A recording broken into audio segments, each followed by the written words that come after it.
Hello everyone, welcome to my channel. तो आइए आज हम बात करते हैं MS1 के सेकंड यूनिट की। तो MS1 के अंदर जो सेकंड यूनिट हमारी होती है तो उसमें हमारा पाया जाता है किसी भी डिजीज के कॉमन साइंस देखे जाते हैं, कॉमन साइन के साथ उसके सिम्टम्स देखे जाते हैं और उनकी मैनेजमेंट की जाती है।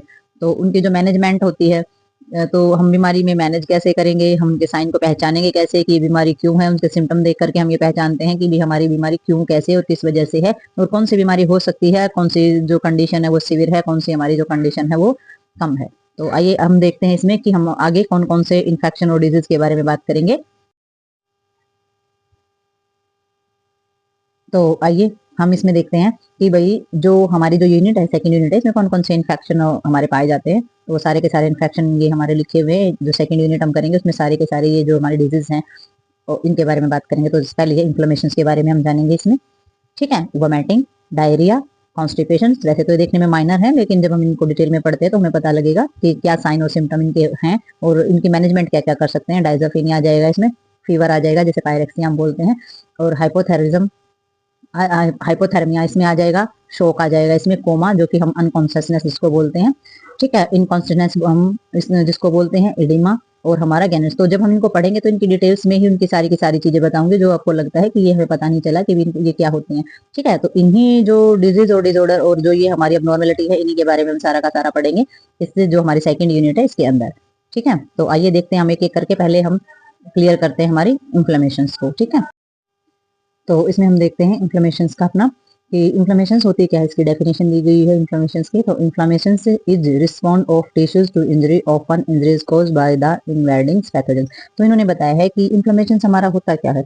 इन्फ्लेमेशन होता है जब हमारे टिश्यूज के अंदर कोई चोट लग जाती है, किसी भी प्रकार की इंजरी हो जाती है, तो जो वो रिस्पॉन्स होता है ना उसको हम इन्फ्लेमेटरी बोलते हैं, ठीक है। तो कुछ पैथोजेंस चीजें होती हैं जिसका रीजन बनती हैं। तो ये हमारा इन्फ्लेमेशन जो होती है वो कहीं ना कहीं चोट लगती है टिश्यूज के अंदर, उसका जो रिजल्ट होता है वो हमारा इन्फ्लेमेटरी बोला जाता है। तो इसमें नीचे दिखाया गया है इन्फ्लेमेटरी की कुछ स्टेज दिखाई गई हमारी, जैसे मास्ट सेल का दिखाया गया है, न्यूट्रोफिल्स का दिखाया गया है हमारा, ठीक है।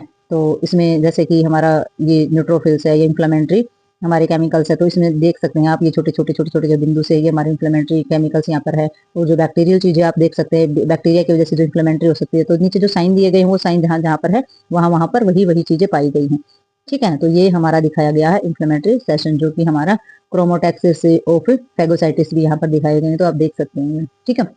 तो ये हमारे इस तरीके से जो हमारी इन्फ्लेमेटरी है किसी भी ऑर्गन्स के अंदर टिश्यूज के डैमेज होने पर हमारी जो इन्फ्लेमेटरी है वो बोली जाती है वहां पर, ठीक है। तो आइए अब हम जो ये इन्फ्लेमेटरी है इसको थोड़ा सा डिटेल्स में पढ़ते हैं और इसके रीजन जानने की कोशिश करते हैं। तो आइए अब हम देख लेते हैं इसमें इन्फ्लेमेशन की कैरेक्टरिस्टिक।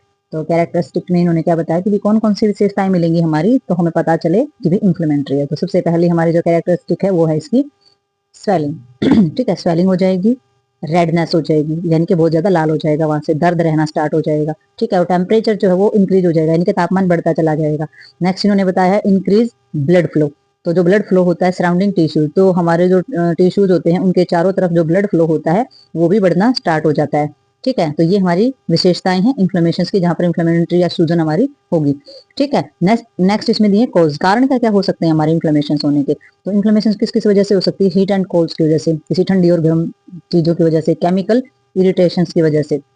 तो केमिकल्स यानी कि रासायनिक जो चीजें होती हैं, एक्सरे की रेज की वजह से भी हो सकती है, ठीक है। और इसमें फ्रोस्ट बाइट की वजह से भी हो सकती है, यानी कि कोई मच्छर वगैरह काट ले, जैसे डेंगू का मच्छर है या फिर हमारा मलेरिया का मच्छर है, तो उसकी वजह से भी हमारी इन्फ्लेमेटरी ऐसी चीज हो सकती है। और भी जो हमारे नुकीले दांतों वाले जो जीव जंतु थोड़े कीड़े मकोड़े जो होते हैं वो काट लेते हैं, तो उसकी बाइट की वजह से भी हमारी जो इन्फ्लेमेशन होती है वो हो सकती है। और इन्फेक्शन जो है पैथोजेनेसिस भी हो सकता है, यानी कि जीवाणु कीटाणु विषाणु बहुत सारे तरीके होते हैं, इनकी वजह से भी इन्फेक्शन जो बढ़ जाता है। हाइपर सेंसिटिविटी के कारण भी, हाइपर सेंसिटिविटी के कारण जो रिएक्शन होता है उसकी वजह से भी हो सकता है, यानी कि ज्यादा सेंसिटिविटी जब ज्यादा बढ़ जाती है, जरूरत से ज्यादा बढ़ जाती है, तो उसके रिएक्शंस जब होता है तो उसकी वजह से भी हमारा इन्फ्लेमेशन बढ़ जाती है। पोर्जन्स बॉडी, तो हमारे शरीर में जब बाहर का कोई पदार्थ एंटर करता है तो उसमें भी हमारी इन्फ्लेमेशन बढ़ जाती है। तो खाने में हो सकता है, पानी की वजह से हो सकता है, एयर की वजह से फोजन्स बॉडी हमारी अंदर जा सकता है, ठीक है। तो ये हमारे फोजन्स बॉडीज के अंदर आते हैं। तो नेक्स्ट हमारा आ जाता है बर्न, जलने की वजह से स्किन में जलन हो सकती है, और अंदर जो म्यूकस मेम्ब्रेन या फिर अंदर जो जलन इरिटेशन होती है वो भी बर्निंग सेंसेशन ही होता है हमारा। तो इसमें रेडिएशन, तो बाहर की भी रेडिएशन हो सकती है, जैसे सूर्य की किरण है या फिर हम किसी भी प्रकार का कुछ कराते हैं तो वो सारी चीजें हो सकती हैं। ट्रोमा, किसी प्रकार की चोट लगने की वजह से हो सकता है। टॉक्सिन, किसी विषैली चीजों की वजह से भी हमारे इन्फेक्शन और जो इन्फ्लामेशन है वो हो सकती है, ठीक है। और ये फिजिकल इंजरी, शारीरिक रूप से अगर कोई चोट लगती है तो उसकी वजह से भी हमारा ये हो सकता है। और अल्कोहल, ड्रिंक वगैरह अगर आप ज्यादा करते हैं तो उससे भी इन्फ्लेमेशन जो है वो बढ़ सकता है। अब हमारे टाइप कौन कौन सी इन्फ्लेमेशन की, तो सबसे पहले हमारी देखी जाती है अपेंडिसाइटिस। तो इसमें क्या हो जाती है, जो हमारी अपेंडिक्स होती है उसके अंदर इन्फ्लेमेटरी होना हमारी क्या बोली जाती है, अपेंडिसाइटिस बोली जाती है। ठीक है, दूसरा हमारा ओटिट्स यानी कि कान के अंदर जो इन्फ्लेमेटरी हो जाती है। साइनटिस ये हमारी बोली जाती है नोज के अंदर इन्फ्लेमेटरी हो जाती है। पेनक्रियाटिस ये हमारी हो जाती है जो कि हमारी पेनक्रियाज के अंदर होती है। अब आपने एक बात का ध्यान देना, जिसके पीछे भी ITIS लगा मिले वो सारी के सारी इन्फ्लेमेटरी के अंदर आते हैं डिसऑर्डर। तो ये कभी भी ध्यान रखना है, किसी भी बीमारी के पीछे किसी भी आगे ऑर्गन्स का नाम जुड़ा होता है और पीछे उसके लिखा होता है ITIS, तो इसका मतलब वो इन्फ्लेमेटरी है, यानी कि वो इन्फ्लेमेशन है। तो आगे से आपने ध्यान रखना, आप किसी के भी पीछे ये लगा देखें तो बिना देखे समझ जाना कि यहाँ पर जो जिक्र हुआ है वो हमारा किस चीज का हुआ है, इन्फ्लेमेशन का हुआ है। ठीक है, तो आगे हमारी और भी हैं तो वो पढ़ते हैं हम कि हमारी कौन कौन सी जो है इन्फ्लेमेशन पाई जाती है। तो आइए इसमें हम देखते हैं अपनी अदर इन्फ्लेमेटरी के बारे में। तो इसमें हमारे मेनिंगिट्स जो होती है हमारी ब्रेन की होती है, ब्रेन के अंदर या लेयर के अंदर जो हमारी इन्फ्लेमेशन हो जाती है, सूजन वगैरह आ जाती है वो। और हमारी कॉलोइड्स क्या होती है, हमारी जो हमारी बड़ी कोलन होती है, आंत होती है, उसके अंदर अगर इन्फ्लेमेशन हो जाती है। रेनाइटिस भी हमारी नोज के अंदर हो जाती है। ठीक है, वैसा कोलिटिस जो हमारी होती है हमारी ब्लड वेसल्स जो होती है उनके अंदर हो जाती है।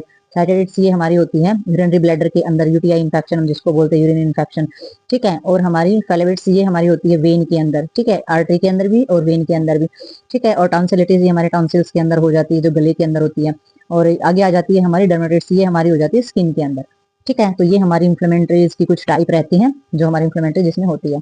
फिर हमारा आ जाता है according to onset it is divide into two. तो ये दो पार्ट में डिवाइड किया गया है इसमें। तो हमारा जो इसमें रहता है एक होता है अक्यूट, एक होता है हमारा कॉर्निक।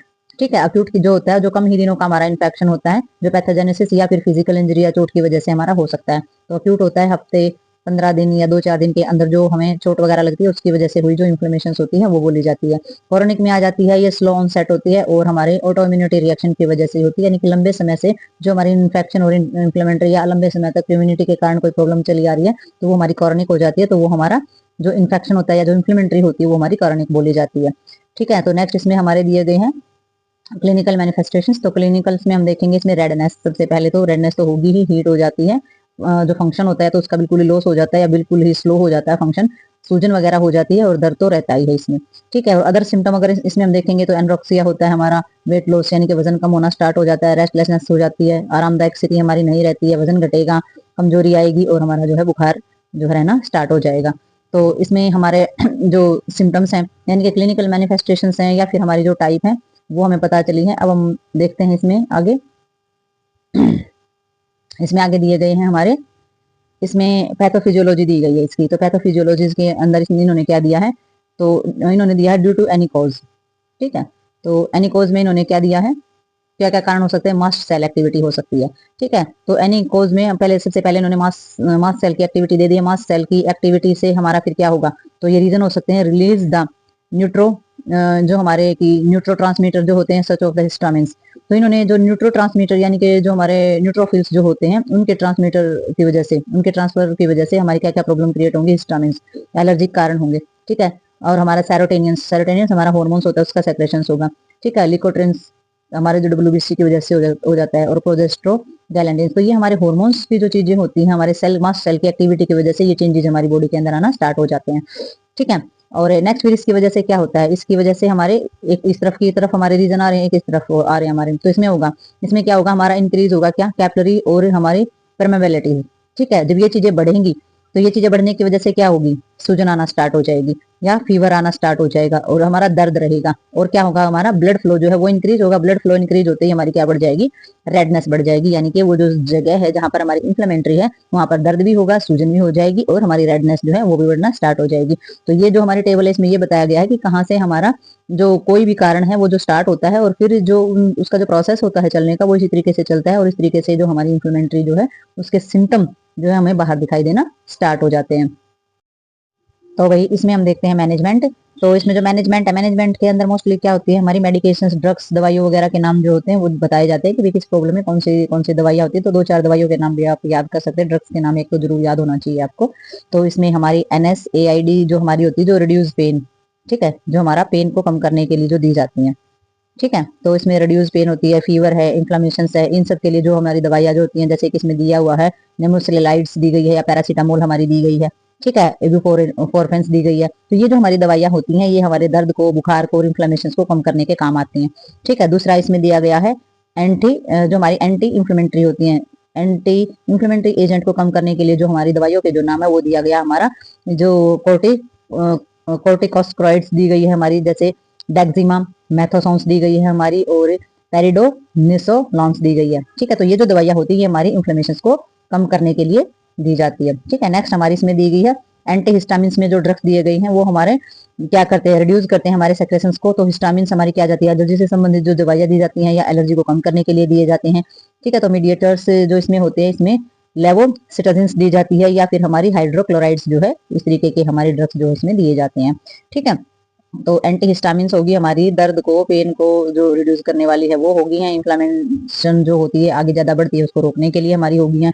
तो नेक्स्ट इन्होंने दिया हमारा reduce oedema we should provide. तो हमारी इडिमा यानी कि सूजन को कम करने के लिए क्या प्रोवाइड किया जाता है, RIC। तो ये RIC है, इसकी फुल फॉर्म क्या है हमारी, R से हो जाता है हमारा रेस्ट, C से हो जाता है हमारा कंप्रेशन ऑफ ऑर्गन्स और I से हो जाता है हमारा आइस एप्लीकेशंस और E से हो जाता है हमारा एलिवेशंस। तो इनमें चारों में हम क्या देखेंगे, तो सबसे पहले क्या करना है, पेशेंट को सलाह जो देनी है, जो उसकी मैनेजमेंट करनी है, आरामदायक स्थिति उसकी होनी चाहिए, वो देना है। और जिस भी ऑर्गन्स पे किसी भी प्रकार की प्रॉब्लम है, इन्फ्लेमेटरी है, उस पर कंप्रेशन यानी कि दबाव नहीं डालना है। आइस एप्लीकेशन यानी कि आइस की जो शिकायत की जाती है उससे करना है। और एलिवेशन ये देखा जाता है कि भी जो हमारी जो सूजन है उसकी या इन्फ्लेमेशन है उसकी कितनी स्टेज है। ठीक है, तो ये हमारी इडिमा को रिड्यूस करने के लिए है स्पेशली, कि सूजन जो है वो कहाँ तक कम होती जा रही है, तो उसकी जो ऊंचाई होती है वो देखी जाती है इसमें।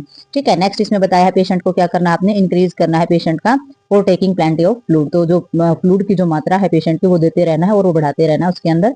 तो फ्लूइड जो है वो पेशेंट के अंदर कम नहीं होना चाहिए। ठीक है, तो ये तो था वही आपका इन्फ्लेमेशन का जो टॉपिक है वो क्लियर हो गया है। इसमें हमारा जो सेकंड टॉपिक है वो इसमें स्टार्ट हो गया है और वो है हमारा वोमिटिंग्स।